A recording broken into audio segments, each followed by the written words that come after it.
Good morning, everybody. Bonjour tout le monde. OK, on est en forme? Oui, un petit sourire. OK, a few smiles. Good. It's great to see you, Julie. Merci beaucoup pour l'introduction.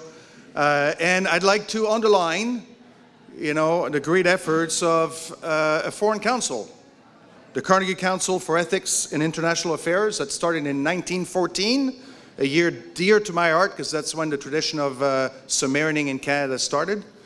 And launched this Global Ethics Day as a fundamental piece of their agenda. So I think it's really fitting that we have it today. And that we have our banners here, which are there and clearly spells out our principles in the order of priority that exists. And that's important, and I'm going to touch to that on at three levels to underline the importance of it before we move to our guest speakers. We're all connected by these. Every profession has values and has principles by which they are guided. And they stand the test of time because they're our moral compass. They are the principles that allow us to forge through tough times and come out of it with our conscience clean. Alors, ces principes-là sont énormément importants. Alors, je trouve que c'est très approprié que, dans le thème d'aujourd'hui, on parle de notre premier principe de base. And why is that principle so important? Respect the dignity of all persons. Well, it connects us all, regardless of color of uniform, civilian, military, rank. We're all basically human, and the respect of human dignity is a core principle of Canadian values, okay? If you look at Canadian law, and if you go into the Department of Justice website, you will read that the rule of law, freedom under the law, democratic principles, and respect for others form the foundation of Canada's legal heritage, okay? Everything that goes through Parliament, everything that is trying to be embodied in law in Canada, as a guiding principle. Are we respecting the dignity of our citizens and of our international partners? So it's more than just us. It defines us as a country. It defines us as what we aspire to be. And I think that's incredibly important. But respect is also transactional to a certain extent.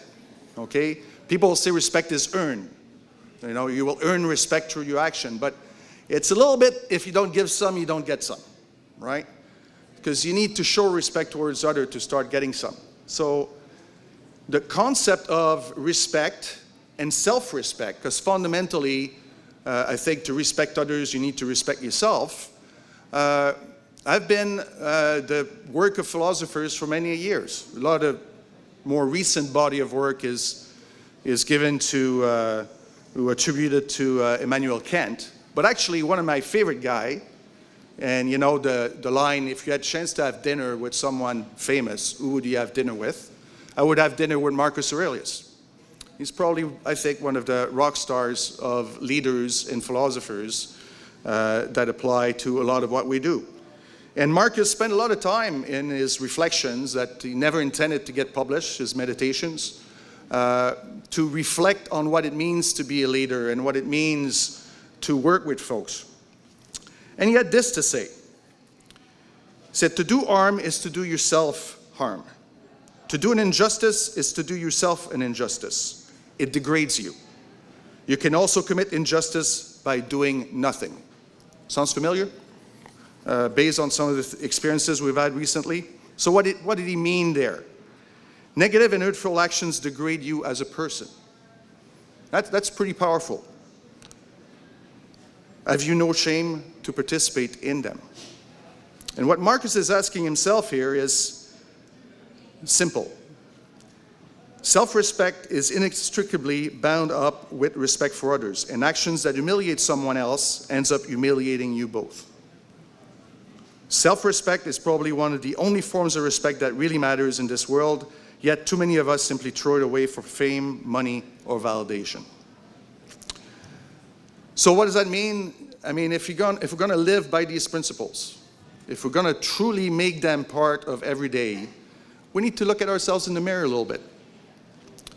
We need to spend some time reflecting on who we are as persons and do we live up in our actions, in our deeds, to those pieces. And they're not just important with how we behave with each other here in this beautiful campus that everybody loves and are happy to come to, because there's parking for everybody. No, I'm just joking.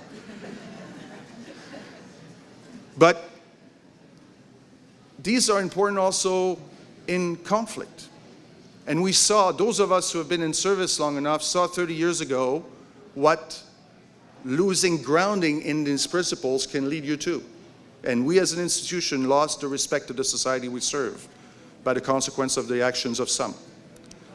So it's beyond just us as individuals. It's us as a national institution and the role that we have to play at home and abroad to bring order out of chaos. It's not just about individual office elements. It's much bigger than all that. So, without further ado,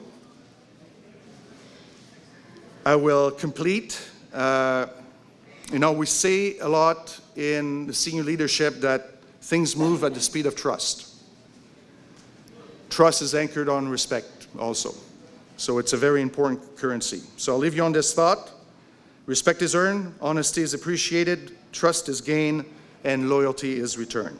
If you take those bumper sticker statements to heart, we'll head in the right place. Gives me great pleasure to cede the podium to a person who has launched us in his service in this direction. Paul Maillet was the first, Colonel à la retraite, was the first director of the Defense Ethics Program, so I think it's quite fitting to have him as a keynote speaker.